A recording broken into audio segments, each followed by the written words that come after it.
Assalamualaikum warahmatullahi wabarakatuh. Selamat pagi dan salam sehat buat kita semua. Ya, pada video kali ini kita akan melanjutkan pembelajaran tentang interpretasi AGD ya.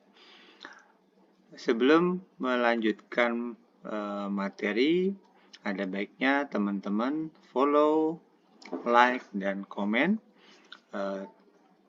agar bisa mengikuti update video yang akan kami upload. Dan jangan lupa jika memang ada masukan materi apa yang perlu kita share bersama, boleh dimasukkan dalam komentar ya. Ya, sebelum kita memulai, kita akan review materi sebelumnya, di mana pada video sebelumnya kita sudah membahas tentang nilai normal AGD, sifat parameter AGD, dan membedakan gangguan respiratorik maupun metabolik. Pada nilai normal AGD yang kita pelajari, itu pH 7,35 sampai dengan 7,45, PCO2 35 sampai dengan 45, dan HCO3 22 sampai dengan 26. Pada sifat parameter, kita sudah pelajari pH memiliki sifat basa, kemudian PCO2 memiliki sifat asam, dan HCO3 memiliki sifat basa. Sedangkan pada membedakan gangguan respiratorik atau metabolik, kita akan melihat gangguan PCO2 merupakan gangguan respiratorik, dan metabolik itu dicerminkan oleh abnormalitas dari HCO3. pH adalah ion buffer yang akan mengikuti perubahan PCO2 maupun HCO3. Berikutnya kita akan mempelajari tentang gangguan AGD. Ada 3 macam gangguan AGD yang kita kenal, yaitu gangguan murni, gangguan kompensasi sebagian, dan kompensasi penuh. Pada gangguan murni, maka kalau ada gangguan metabolik, kita akan dapatkan PCO2-nya normal. Sedangkan gangguan respiratorik, kebalikannya, kita akan dapatkan HCO3-nya normal. Misalnya pada gangguan metabolik ya, kita dapatkan pH 7,50, PCO2 40, HCO3 35. pH 7,50 kita ingat nilai normal pH, maka dia di atas nilai normal alkalosis. Kemudian PCO2-nya 40 normal, HCO3-nya 35 naik alkalosis. Dari grafik ini pun kita bisa mengambil kesimpulan ya, bahwa terjadi gangguan metabolik dan respiratorik tidak mengalami gangguan. Sehingga kita bisa ambil kesimpulan analisa adalah alkalosis metabolik murni. Bagaimana dengan gangguan respiratorik? Sama seperti gangguan metabolik. Misalnya pH 7,50, PCO2 20, HC3-nya 25. pH 7,50 maka sifatnya alkalosis, PCO2 20 rendah. Ingat, PCO2 sifatnya asam sehingga semakin rendah dia semakin basa, dan HC3 25. Berarti kita bisa tarik kesimpulan terjadi gangguan respiratorik tetapi tidak ada gangguan di HCO3-nya. Sehingga kita bisa tarik kesimpulan ini adalah alkalosis respiratorik murni. Nah, selanjutnya kita akan membahas mengenai kompensasi sebagian. Pada kompensasi sebagian kita akan dapatkan semua parameter memiliki nilai abnormal. Pada gangguan metabolik, maka PCO2-nya juga abnormal sebagai kompensasi.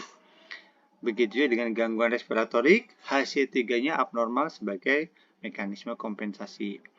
Bagaimana membedakannya? Kita lihat contoh. Pada gangguan metabolik, pH 7,55, PCO2 60, kemudian HC3 35.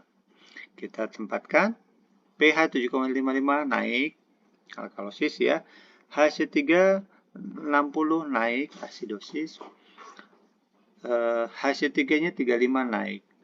Jadi dari gambar ini pun kita sudah melihat porsinya ya. bahwa terjadi gangguan metabolik yang selaras dengan gangguan pH. Kemudian PCO2 juga mengalami gangguan, tetapi itu adalah mekanisme kompensasi agar pH berubah semakin turun ke arah normal. Sehingga pada case ini kita bisa simpulkan adalah alkalosis metabolik terkompensasi sebagian. Berikutnya kita ambil contoh respiratorik ya. pH 7,25, PCO2-nya 60, HC3 35. Kita lihat pH-nya rendah, berarti asidosis. PCO2 60 naik, berarti asidosis. HC3 naik, alkalosis. Sehingga kita bisa simpulkan terjadi gangguan respiratorik yang selaras seirama dengan pH dan terjadi kompensasi metabolik. Sehingga kita bisa simpulkan ini adalah asidosis respiratorik terkompensasi sebagian. Untuk kompensasi penuh, pada kompensasi penuh maka kita akan dapatkan pH-nya normal akibat kompensasi yang tadi ya, misalnya metabolik dikompensasi respiratorik mengakibatkan pH-nya menjadi normal.